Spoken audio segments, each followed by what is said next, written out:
കൂട്ടുകാരെ, 9ാം ക്ലാസ്സിലെ മലയാളം അടിസ്ഥാന പാഠാവലിയിലെ 2ാമത്തെ യൂണിറ്റിൽ ആദ്യത്തെ പാഠമാണ് വംശം. ഈ കവിത എഴുതിയത് വിജയലക്ഷ്മിയാണ്. മലയാള സാഹിത്യത്തിലെ ശ്രദ്ധേയായ കവയത്രിയാണ് വിജയലക്ഷ്മി.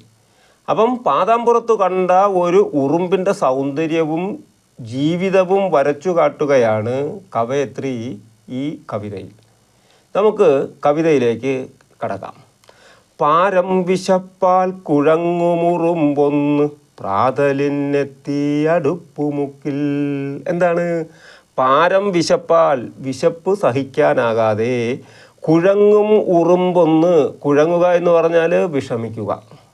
അപ്പം വിശപ്പിനാൽ വിഷമിക്കുന്ന ഒരു ഉറുമ്പ് പ്രാതലിനെത്തി. പ്രാതൽ എന്ന് വെച്ചാൽ എന്താ? പ്രഭാത ഭക്ഷണത്തിന് എത്തി. എവിടെയാ എത്തിയത്? അടുപ്പുമുക്കിൽ, അടുപ്പിൻ്റെ അടുത്ത്. അപ്പം പ്രാതലിനാണ് ഉറുമ്പ് എത്തിയിരിക്കുന്നത്. ഇത് പറയുമ്പോൾ രാവിലെയാണ് എന്ന് നമുക്ക് കണക്കാക്കാം.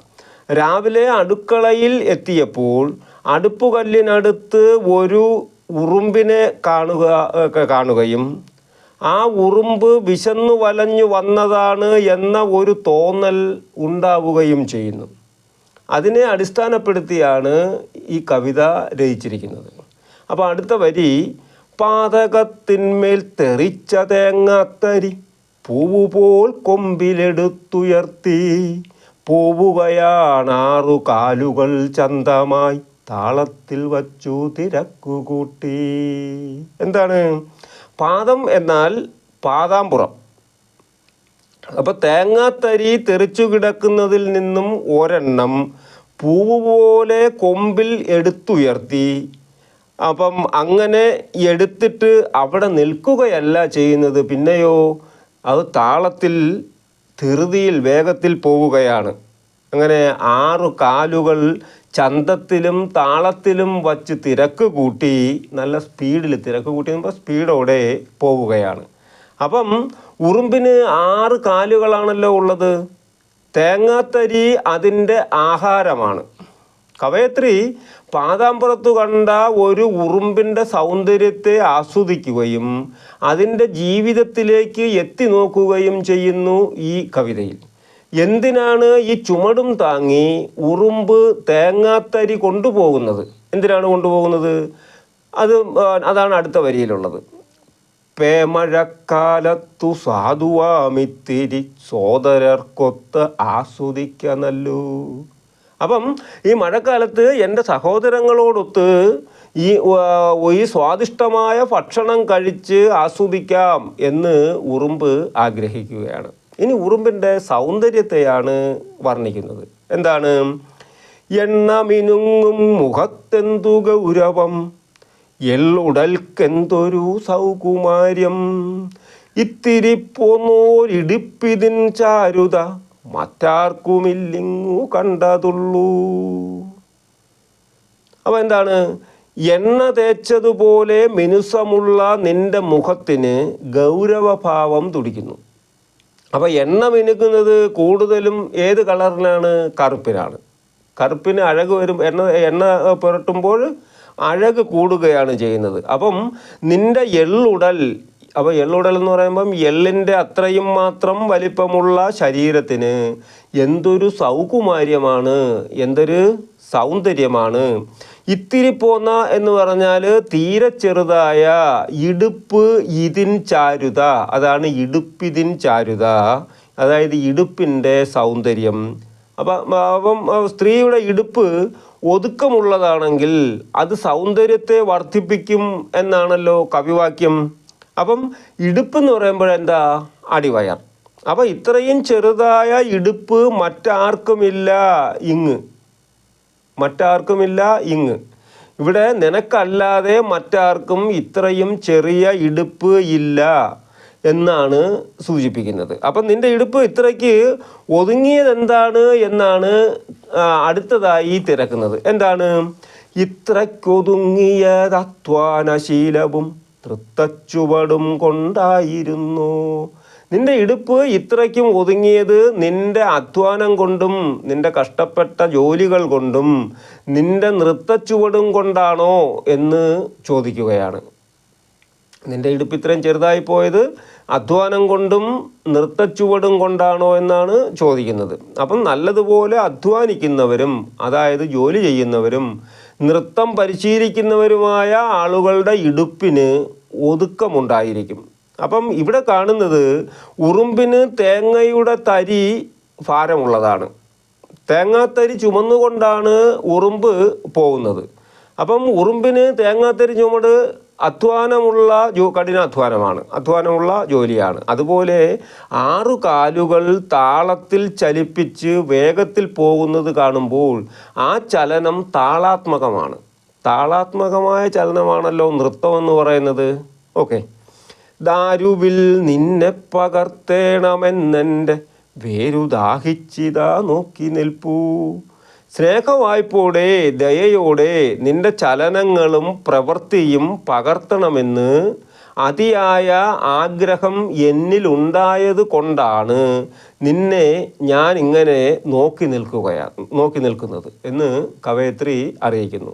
അപ്പം രാവു പകൽ സന്ധ്യ യുഷസ്സില്ലാതെ വേലയെടുത്തേ മരിച്ചു പോകും. പാവമേ നിന്നെ തുടച്ചു നീക്കുന്നതും പാപമെന്നോർത്തേ മടിച്ചു നിൽപ്പൂ. അപ്പം എന്താണ്? രാത്രിയെന്നോ പകലെന്നോ സന്ധ്യയെന്നോ പ്രഭാതമെന്നോ ഇല്ലാതെ, പ്രഭാതം ഉഷസ് പ്രഭാതം ഇല്ലാതെ വേല ചെയ്താൽ നീ മരിച്ചു പോകും. നീ കഷ്ടപ്പെടുകയാണ്. എന്തിനു വേണ്ടിയാണ് കഷ്ടപ്പെടുന്നത്? ജീവിക്കാൻ വേണ്ടി. അപ്പം അങ്ങനെ കഷ്ടപ്പെടുന്ന പാവപ്പെട്ട ഉറുമ്പെ, നിന്നെ ഈ പാദാമ്പുറത്തു നിന്നും തുടച്ചു നീക്കിയാൽ അത് ഒരു പാപമായി എനിക്ക് തോന്നുന്നു. അതുകൊണ്ടാണ് ഞാൻ നിന്നെ തുടച്ചു നീക്കാതെ അല്ലെങ്കിൽ പാദാമ്പുറം വൃത്തിയാക്കാതെ ഇങ്ങനെ മടിച്ചു നിൽക്കുന്നത്. ഇവിടെ രാവെന്നോ പകലെന്നോ വ്യത്യാസമില്ലാതെ പകലന്തിയോളം പണിയെടുത്തിട്ടും ഒരു നേരത്തെ ആഹാരത്തിനായി പാടുപെടുന്ന മനുഷ്യരെയും കവയത്രി ഓർക്കുന്നുണ്ടാകാം. കാരണം അവരെയും നിർദ്ദയം തുടച്ചു മാറ്റുകയാണല്ലോ ചെയ്യുന്നത്. അതുപോലെ നമ്മൾ അടുക്കളയുടെ പാദാമ്പുറത്ത് ഉറുമ്പിനെ കണ്ടാൽ എന്താണ് ചെയ്യുന്നത്? അതിനെ തൂത്തുകളഞ്ഞിട്ട് എന്ത് ചെയ്യും? അവിടം തുടച്ച് വൃത്തിയാകും. ഈ വൃത്തിയാക്കലിനിടയിൽ എത്ര ജീവനുകളാണ് നഷ്ടപ്പെടുന്നത് എന്നതിനെപ്പറ്റി നമ്മൾ ശ്രദ്ധിക്കാറുണ്ടോ? ഇല്ല.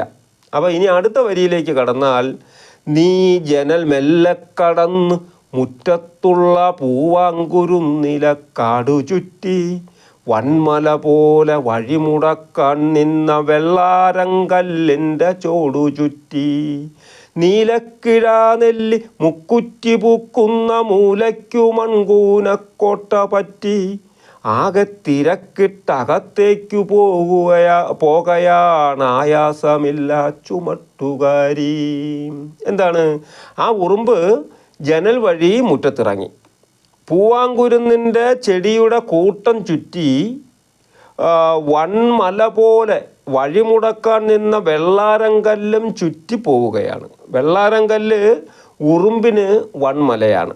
അപ്പം ചിരട്ടയിൽ കൊള്ളുന്ന വെള്ളം ഉറുമ്പിന് സമുദ്രം പോലെയാണല്ലോ, അതുപോലെയാണ്. അപ്പോൾ അങ്ങനെ വെള്ളാരങ്കല്ല് ചുറ്റി നീലക്കിഴാനെല്ലി എന്താ? ഒരു ചെറിയ ഔഷധ ചെടിയാണ്. അപ്പം ആ നീലക്കിഴാനെല്ലിയുടെ സൈഡിലൂടെ അതിൻ്റെ കൂട്ടിലേക്ക് പോവുകയാണ്. കൂട് മുക്കുറ്റിച്ചെടികൾ നിൽക്കുന്ന മൂലയിലാണ്. അപ്പം ആ മൂലയ്ക്ക് മൺകൂനക്കോട്ട ഉണ്ട്. അപ്പം ആ മൺകൂനക്കോട്ട എന്ന് പറയുന്നത് എന്താ? ഉറുമ്പുകൾ വസിക്കുന്ന ഇടമാണ്. അപ്പോൾ അത് അങ്ങനെയാണ് തോന്നുന്നത്. മൺകൂനക്കൂട്ടകളല്ല, ചെറിയ മൺതരികൾ ഇങ്ങനെ കൂന പോലെ കൂടിക്കിടക്കുകയും അവിടെ ചെറിയ കുഴികൾ പോലെ കാണപ്പെടുകയും ചെയ്യുന്നു. അപ്പം അല്ലേ അപ്പോൾ അവിടെയാണ് ഉറുമ്പിൻ്റെ കൂട് നമുക്ക് കാണുമ്പോൾ മനസ്സിലാകാവുന്നതാണ്. അപ്പം ആ കൂട്ടിലേക്ക് നീ പോവുകയാണ്. അങ്ങനെ ആകെ തിരക്കിട്ട് പോകുന്ന ആ ചുമട്ടുകാരി തൻ്റെ ഭാരം എന്താ? തേങ്ങയുടെ തരി തൻ്റെ കൊമ്പിൽ എടുത്തു വച്ചിരിക്കുകയാണ് നാളത്തേക്കുള്ള പിന്നത്തേക്കുള്ള ആഹാരത്തിന് വേണ്ടി. ആ ഭാരത്തെ വകവയ്ക്കാതെയാണ് അത് കൂട്ടിലേക്ക് ഇങ്ങനെ വളരെ സ്പീഡിൽ പോയിക്കൊണ്ടിരിക്കുന്നത്. മനസ്സിലായില്ലേ? അപ്പം ഒരു സാധാരണ കാഴ്ചയെ കവയത്രി അതിമനോഹരമായി അവതരിപ്പിച്ചിരിക്കുന്നു എന്ന് പറയാം. അത് ആധുനികോത്തര കവിതയുടെ ഒരു സവിശേഷത കൂടിയാണ് എന്ന് വ്യക്തമാണ്. Okay, thank you.